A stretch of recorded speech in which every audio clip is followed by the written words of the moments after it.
हमारे सहयोगी उमा शंकर सिंह हमारे साथ जुड़ गए हैं। उमा, गोटाबाया तो चले गए, अब लग रहा है कि अब जो कार्यवाहक राष्ट्रपति हैं वो भी जाएं तभी जो है लोग वहां पर संतुष्ट होंगे।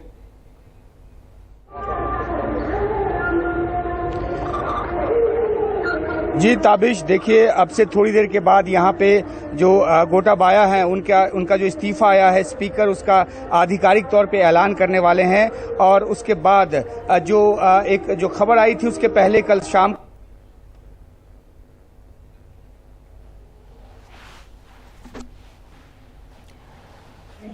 जी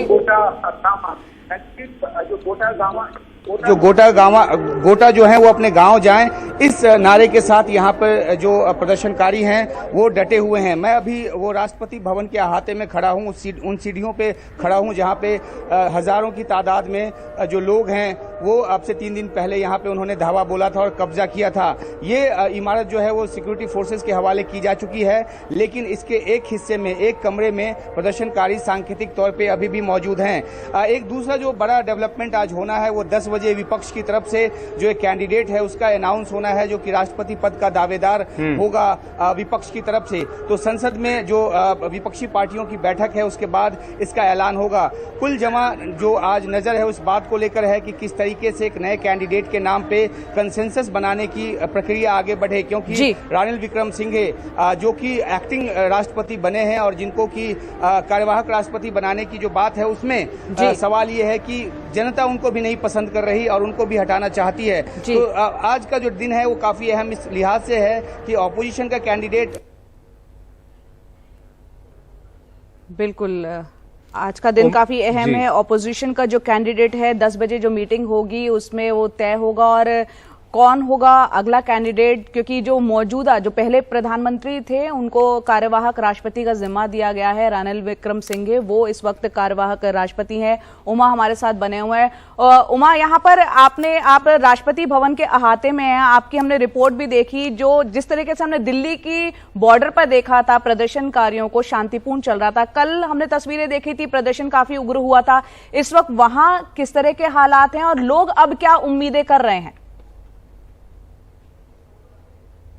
जो राष्ट्रपति है उनकी तरफ से भी, सेना और सिक्योरिटी फोर्सेस की तरफ से भी कि जो लोग हैं वो शांति बनाए रखें, ना लें। इसका नतीजा ये हुआ है कि जो प्रदर्शनकारी हैं वो उन्होंने प्रधानमंत्री आवास को भी खाली कर दिया है, उसके सामने तंबू लगाकर प्रदर्शन जरूर कर रहे हैं। इसी तरह राष्ट्रपति भवन जो है उसको भी खाली कर दिया है। एक कमरा जैसा कि मैंने बताया उसमें किताबें रखकर वहाँ पे लोग बैठे हुए हैं। वो जो भी आता है वहाँ पढ़ाई करता है, कुछ पढ़ता है और यहाँ एक सेल्फी लेकर चला जाता है। तो जो एक बड़ा हिस्सा जो मैं आपको कैमरे के जरिए दिखाने की कोशिश कर रहा हूँ कि किस तरीके से यहाँ जो है अभी भी जो लोग हैं वो आते हैं, जो प्रदर्शनकारी हैं वो आते हैं, बैठते हैं और यहाँ से एक सेल्फी लेकर जाते हैं। तो जो पहले की जो हालत थी वो अब हालत नहीं है।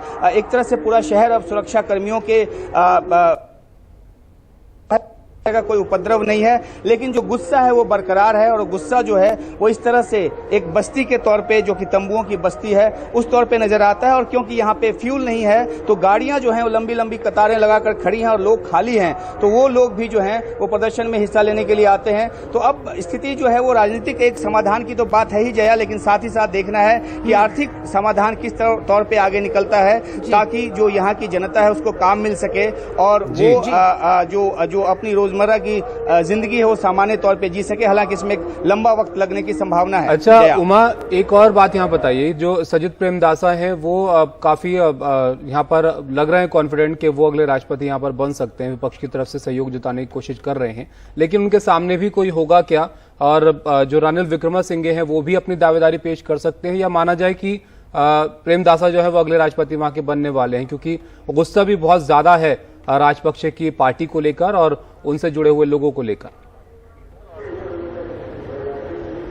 जी बिल्कुल ताबिश, देखिए रानिल विक्रमसिंघे के नाम पे यहाँ जनता बिल्कुल तैयार नहीं है और जिस तरीके से उनको एक्टिंग राष्ट्रपति के तौर पे उनका नाम आगे आया उसके बाद से यहाँ पे गुस्सा और ज्यादा बढ़ गया और लोग कह रहे हैं कि पिछले दरवाजे से राष्ट्रपति के तौर पे वो अपने आप को देख रहे हैं, जबकि प्रधानमंत्री के तौर पे भी वो यहाँ की जनता को पसंद नहीं थे। तो अब देखना है कि ऑपोजिशन के कैंडिडेट के तौर पे जो एक सर्वदलीय सरकार बनाने की बात यहाँ पर आई तो क्या प्रेमदासा के नाम पे एक आम सहमति बनती है या कोई और पॉलिटिकल पार्टी किसी और नाम के साथ सामने आती है। इस बात का जो एक फैसला है वो 10 बजे के आसपास संसद भवन में जहां पे ये बैठक बताई गई है वहां से निकलकर सामने आएगा। तो एक फिक्स की स्थिति में है श्रीलंका इस समय, न सिर्फ राजनीतिक तौर पे बल्कि आर्थिक तौर पे, जिसका लगातार हम जिक्र कर रहे हैं। लेकिन जिस तरीके से जनता यहाँ पे निकली है, अभी भी हम कुछ लोगों से बात कर रहे थे, इसमें न तो तमिल का कोई मतभेद है, न कोई सिंगली का मतभेद है, न मुस्लिम का मतभेद है। हर कोई जो है, हर तबके का, हर वर्ग का और हर जाति धर्म के जो लोग हैं वो यहाँ पर जुट रहे हैं और सबके सामने एक बड़ी चुनौती ये है कि जो आर्थिक संकट श्रीलंका पे आया है उससे कैसे बाहर निकला जाए। और इसीलिए वो चाहते हैं कि जिन लोगों ने सालों साल तक यहाँ पे राज किया है वो पूरी तरह से जाएं और नई लीडरशिप सामने आए। एक अहम बात और आपको बताना चाहता हूं कि यहाँ पे एक ऑडियो मैसेज जो है वो वायरल हो रहा है, जिसमें ये कहा जा रहा है कि अगर ये नहीं माने तो जनता जो है वो पार्लियामेंट जाएगी और अपनी एक सरकार बनाएगी। एक पब्लिक काउंसिल बनाने की बात जो है वो एक ऑडियो मैसेज के जरिए यहाँ पर वायरल किया जा रहा है। तस्दीक इस बात की जा रही है कि आखिरकार वो आवाज किसकी है, लेकिन प्रदर्शनकारियों से उसमें ये अपील की जा रही है कि अगर जो जनता के हित वाली कोई सरकार नहीं सामने आती है तो पब्लिक को आगे बढ़कर अपने तौर पे एक सरकार बनाने की कोशिश करनी होगी। तो जाहिर सी बात है कि इस तरह की अगर कोई बात होती है तो कन्फ्रंटेशन का जो एक मौका है वो बढ़ेगा और वो ना हो, इसलिए कोशिश तमाम की जा रही है। जया, बिल्कुल बिल्कुल यहाँ पर एक केओस की स्थिति जरूर नजर आ रही है। जिस ऑडियो वायरल मैसेज का भी आपने जिक्र किया, जनता जो है अब इस समय काफी गुस्से में भी है। यहाँ पर आपने बार बार जिक्र किया आर्थिक संकट का और बार बार हम इस बात का जिक्र भी कर रहे हैं। हमने वो आपकी रिपोर्ट भी दिखाई जिसमें गैस सिलेंडर के लिए लोग जो है मोहताज नजर आ रहे थे। एक यहाँ पे श्रीलंका में जो विदेशी मुद्रा है इस वक्त बहुत कम है। जो एसेंशियल इंपोर्ट्स होता है, जरूरी सामान इंपोर्ट करता है श्रीलंका, वो अभी नहीं कर पा रहा है। फ्यूल नहीं आ पा रहा है, इलेक्ट्रिसिटी वहां 13-13 घंटे के लिए जा रही है। एक आम इंसान वहां कैसे जूझ रहा है, क्योंकि जो आर्थिक हालात बुरे हैं, वहां फार्मिंग की हालत, जो किसान है खासतौर से जो चावल का, वो बुरी हालत में है। पेंडेमिक में जो है टूरिज्म पर डिपेंड करता है श्रीलंका, उससे बुरे हालात है। एक आम इंसान की स्थिति थोड़ा बयां करें वहां का। जी देखिए, बहुत ही मुश्किल का समय है आम लोगों के लिए। और जो आपने गैस सिलेंडर का जिक्र किया, यहाँ पे जो दृश्य हमने दिखाए वो तो एक वानगी मात्र है। लोग जो हैं यहाँ पे स्ट्रैंडेड फील कर रहे हैं, लोग घरों से नहीं निकल पा रहे हैं। आज दिन में हम अपने दर्शकों को दिखाएंगे कि किस तरीके से कई किलोमीटर की लंबी कतार लगी है और लोग अपनी गाड़ियों को पेट्रोल पंप के बाहर छोड़कर चले जाते हैं। 2-3 दिन के बाद अगर फ्यूल आता है पेट्रोल पंप पे तब जाकर उनको नसीब होता है, लेकिन जब वो फ्यूल खत्म हो जाता है तो फिर वो उनका चलना फिरना बंद हो जाता है। दफ्तर की तरफ वो कैसे जाएं अगर दफ्तर दूर है, तो ये बात समझ में नहीं आती। कल जो हमने टैक्सी की थी एयरपोर्ट से, वो मैं आपको बताऊं कि उनका फ्यूल शाम तक खत्म हो गया और आज उन्होंने आने से मना कर दिया। चाहे कितने भी पैसे आप दो, वो कहते हैं कि जब फ्यूल ही नहीं मिल रहा तो हम पैसे लेकर क्या करेंगे आपसे।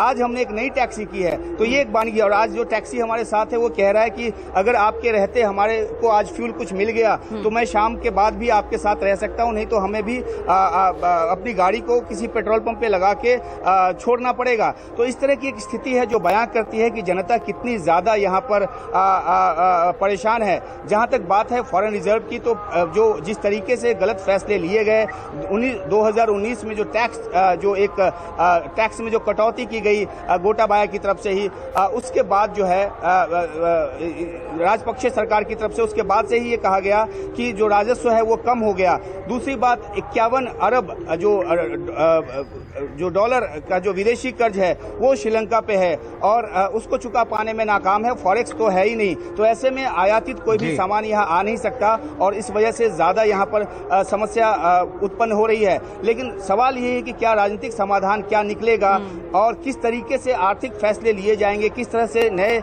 नीति निर्माण किए जाएंगे ताकि जो आर्थिक संकट में श्रीलंका पिछले कई सालों से धीरे धीरे गिरफ्त में आता रहा है, जिसका कि बड़ा रूप अब दिख रहा है, तो कैसे ये आगे इस संकट से उभरेगा और कौन सी लीडरशिप उस काबिलियत को दिखाएगी कि इसको आर्थिक संकट से निकाले। तो अभी तो लीडरशिप की तलाश की यहाँ पे कोशिश चल रही है। जो नया लीडरशिप आएगा उस पर दारोमदार ये होगा कि जो आज संकट श्रीलंका में है उससे देश को बाहर निकाले, लोगों को बाहर निकाले। जया। उमा, आर्थिक संकट ऐसा है कि उसको सुधारने की कोशिश जो है वो गोटाबाया की तरफ से भी की गई, जाहिर है जो उससे पहले की सरकार थी उससे भी की गई, लेकिन स्थिति काफी ज्यादा खराब है। ऐसे में अगर, क्योंकि इलेक्शन होना भी मुश्किल है इतनी ज्यादा तंगी के बीच में, तो जो व्यवस्था बनेगी, नए राष्ट्रपति आएंगे या नए प्रधानमंत्री जिनको भी बनाया जाएगा, उनके सामने क्या चुनौतियां होंगी? कोशिश तो रानिल विक्रमसिंघे ने भी की थी सुधारने की हालात को। अब जो यहाँ पर प्रेमदासा हैं वो भी उनसे शीजा बात करें तो कह रहे 4 से 5 साल लग जाएंगे। वहां लोग क्या कह रहे हैं, कितना वक्त लगेगा हालात सुधरने में, और क्या कुछ अब किया जा सकता है जो पिछली सरकार या राष्ट्रपति जो है वो नहीं कर पाए? जी देखिए, ऐसे कई फैसले लिए गए जो इस जो ऑर्गेनिक खेती की जो फैसला लिया गया गोटाबाया की तरफ से, उससे हालात जो हैं वो खराब हुए, क्योंकि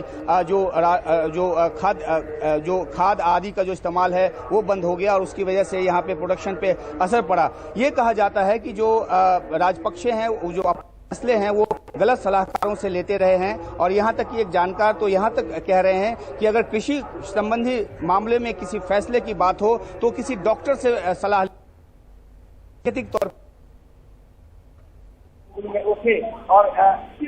और इसी वजह से जो आर्थिक संकट का जो एक उभार है वो शुरू हुआ। एक और बात यही कही जाती है कि 2019 में जो टैक्स कट के जरिए एक राहत देने की बात की गई जनता को, वो उल्टा पड़ा और राजस्व में काफी कमी आई। तो जो भी नई सरकार आएगी, सबसे बड़ी बात है जिसके हाथ में भी कमान आएगा, उसके सामने सबसे बड़ी चुनौती होगी कि वो पहले ऐसे एक आर्थिक नीति का निर्माण करे जिसमें श्रीलंका अपनी उसकी जो प्रोडक्टिविटी, उसका जो प्रोडक्शन है, उसके सहारे धीरे धीरे आगे बढ़े। इस बीच फौरी तौर पे जरूर विदेशों से कुछ मदद जो है की आस लगाई जा सकती है। जो भारत जो है वो काफी मदद दे रहा है, लेकिन यहाँ जो मदद पहुंच रही है वो ऊंट के मुंह में जीरे के समान प्रतीत हो रहा है। जो वर्ल्ड बैंक है या जो और विदेशी संस्थाएं हैं वो यहाँ पे मदद करने की बात कर रही हैं, लेकिन बाहरी मदद जो है वो बहुत लंबे बिल्कुल लेगा। उसके सामने चुनौती ये होगी कि वो जल्द से जल्द आर्थिक ऐसे फैसले करे जिससे पटरी पे आना शुरू हो जाए जीवन और लोगों का गुस्सा शांत हो।